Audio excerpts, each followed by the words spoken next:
লিখে নেওয়া কবিতা বিনা বসা।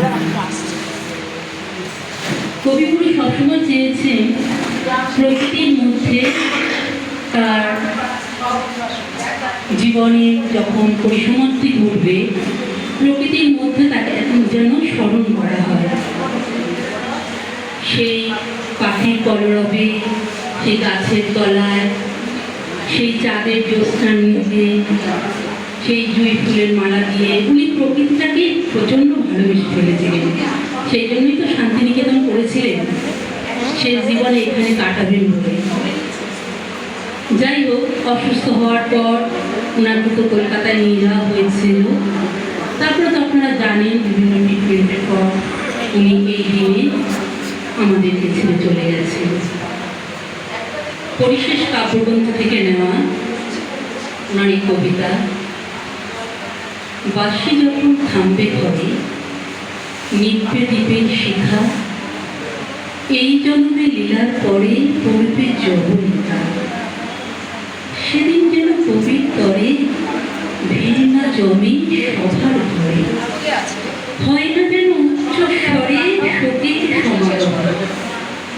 সভাপতি ঠাকুর বাসায়, কাটান বেলা তাসে পাশায়, নাইবা হলো নানা ভাষায় আহা কহু কহু, নাই ঘনালো দল বেদলে কোলাহলের মোহ।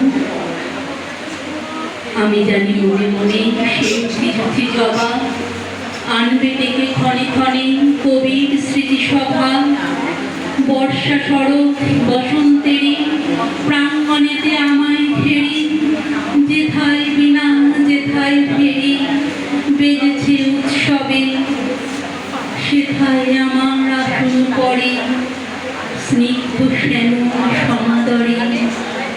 আলিপনা স্তরে স্তরে আপন আঁকা হবে আমার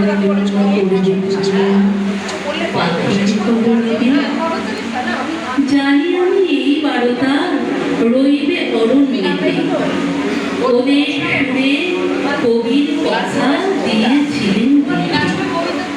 ফাগুন হাওয়ায় শ্রাবণ ধারে এই বারতাই বারে বারে দিকবালাতে দাঁড়ে দাঁড়ে উঠবে হঠাৎ বাজে।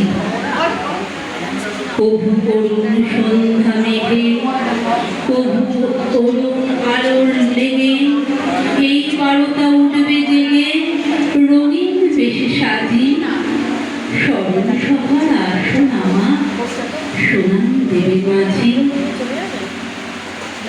আমার স্মৃতি থাকুনা গাথা আমার গীতি মাঝে, যেখানে ওই ঝাউয়ের পাতা মরমরিয়া বাজে, যেখানে ওই শিউলি তলে ঘন হাসির শিশির জলে, ছায়া যেথায় ধুমে ঢলে কিরণ কলা মালি। যেথায় আমার কাজের বেলা কাজের বেশি পরে খেলা, যেথায় কাজের অবহেলা নিভৃতে দ্বীপ জ্বালি। নানা রঙে স্বপন দিয়ে ভরে রূপে ঢালি। নমস্কার।